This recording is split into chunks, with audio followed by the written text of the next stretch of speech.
Zastrupljajo nas že desetletja, ampak je to kar vse splošno sprejeto. Kaj človek skonzumira že samo, če mu zdravnik nekaj predpiše in če kupuje hrano in ostalo v supermarketih. Redko kdo opazi, kako nas zaprašujejo iz zraka. So skupine, ki to opazujejo že tudi po 20 let. Ogromno je nekih fotografij, zbranih dokazov, ljudje plačujejo analize iz svojega denarja. Kot ponavadi ni možen dialog s pristojnimi. Kdo bi moral v Sloveniji recimo konkretno za to odgovarjati? Dialog tukaj ne mora biti rešitev, ker to gre za zavestno zastrupljanje prebivalstva. Jaz vem, da je Združena Dolenjska poslala vsem kandidatom na teh volitvah, ki so bile to nedeljo, vprašalnik. In samo ena od strank, ki pa pol ni prišla v parlament, je priznala, da chemtrailsi, se pravi zapraševanje neba, sploh je. Ostale stranke to še vedno imajo za teorijo zarote ali pa za nekaj, kar bi morali še preučiti.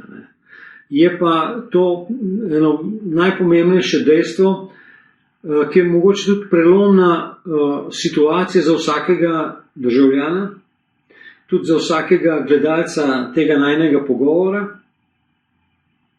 ali bo še naprej molče sprejemal, da ga oblasti zastrupljajo ali ne. Tukaj že desetletja poteka zelo intenzivno zapraševanje neba v okviru geoinženiringa, kot se temu reče, ki ima dvojni namen. Eno je vplivanje na zdravje prebivalstva v smeri zmanjševanja sposobnosti kritičnega mišljenja, v smeri spodbujanja raznih bolezni, v smeri spodbujanja tudi oziroma pripravljanja ozračja za vplivanje na vreme. Zdaj, to je druga točka, ki bi jo morali končno razumeti, da ni teorija zarote, ampak je kar zarota, ki se desetletja izvaja s sistemi HARP. Se pravi, sistemi HARP v kombinaciji z zapraševanjem neba, z metalnimi substancami, imajo za posledico bistveno povečevanje moči vplivanja na vreme.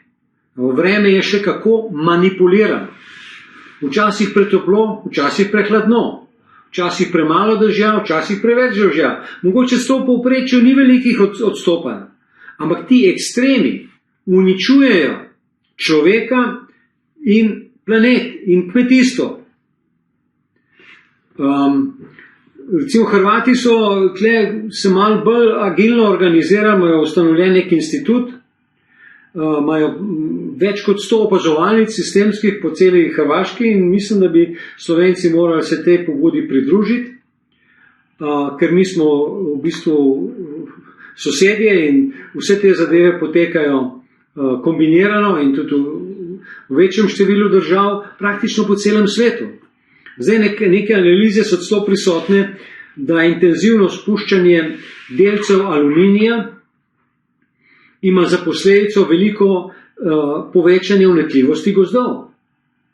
In prihaja zato od avstralski požari, od ameriški požari in tako naprej. Se pravi, zločinskost svetovne uprave je tako velika, da si je normalno običajen človek ne more predstavljati in zamisliti. Ampak čim prej se bojo ljudje stresali, tem prej se bomo lahko začeli pogovarjati o rešitvah.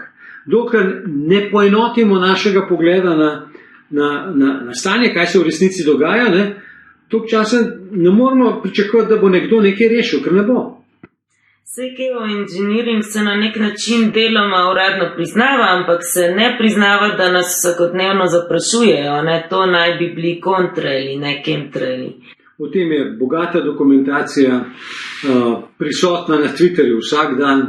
video posnetki, se pravi ta inštitut hrvaški, pa teh institucij po svetu več, sistematično zbrano dokumentacijo, ki kaže, da se že zelo intenzivno, da se že pred drugo svetovno vojno začelo s tem, intenzivno pa po drugi svetovni vojni, v Evropi pa vsaka država, ki se je priključila NATO, s tistim trenutkom so se začeli izvajati zapraševanje, v nekaterih državah pa že prej, na Hrvaškem, takoj ko so pristopili k partnerstvu za mir, še preden so postali člani NATO, se je začelo zapraševanje izvajati.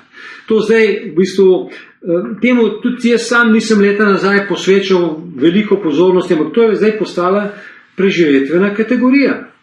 Ker skozi zapraševanje stalno iz zraka je zastrupljeno vse poljedelstvo, vsa voda, zrak, ki ga dihamo, in potem vse te bolezni, ki pridejo, ne rabijo več nobenega virusa, ker smo že dovolj zastrupljeni skozi zapraševanje, skozi farmacevtske preparate, skozi hrano genetsko spremenjeno, skozi zobne paste s fluorjem in tako naprej. Skratka, ne moreš se več nikamor v resnico makati. Ni nobenega mesta. Jaz sem gledal dokumentarni film iz Havajev, Maui, kjer so ugotovili, da v najbolj naravnem okolju nek ekocenter, brez kakršnih koli umetnih zadev, vse zastrupljeno iz zraka. Da je voda tista iz ledenikov, iz snega, ki se raztaplja v ameriškem gorovju, zdaj sem gledal dokumentarc na to temo, zastrupljena. Zdaj tle ni, kdor ni pripravljen spregledati teh dejstev, ni zrel za preživetje. Ja, resnica je res tako precej kruta, da se zdi ljudem na nek način res kontroverzna. Ja, se je res hudo, ker v bistvu, če kdor gleda reklame, se včasih na prebliska, preskočimo, ja, bolečina, preprečite bolečino, bolečina je huda. Potem, ko so se začele reklame za tele razne zadeve, kako že rečejo, razvajati, razvajajte se v tem zdravilišču, tempering, razvajanje. V bistvu neke take mehke kategorije, ne bodite, ne smeš nikogar užaliti, ne smeš tako, se pravi neka taka mehkoba, navidezna, v resnici pa take grobe morilske ambicije in metode. To je normalnemu človeku težko spraviti skupaj.